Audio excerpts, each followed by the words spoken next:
Is there anyone you've known that or you've seen that has had a change by God? Yeah, definitely. I'm going to speak about myself actually, because I know my life has been a miracle.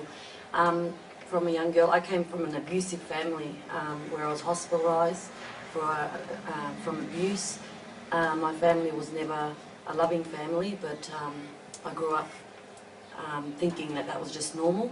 From there I ran away from home and I lived in depression, and for over 10 years I was in a very dark place where suicide was something that I did.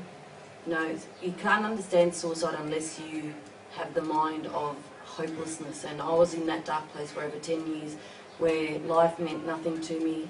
I hated life, I hated the world, and I felt unloved, and I was on medication, very high medication, on a daily dose where it kept me sane, but I knew that there was something missing. There was an emptiness in my heart.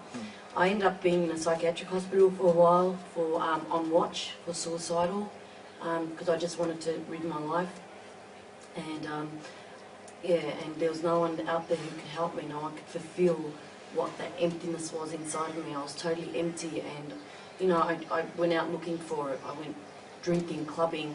My life was just consumed of things that didn't fulfill that emptiness in my heart.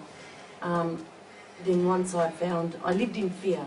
I ran from my family and I lived in fear for a long time. And so I thought the only way to end this was to try and end my life. But not long ago, about 10 years ago, someone came up to me and spoke to me about Jesus. Now, I was a very stubborn person, a very hateful person. I hated men especially. I didn't know how to speak to people. I felt like a victim. Why me, poor me? And when people talked to me about God, I wasn't interested, because it was like, oh, here we go. People are going to talk to me into being in a religion. And then I realised when I gave my life to God and I allowed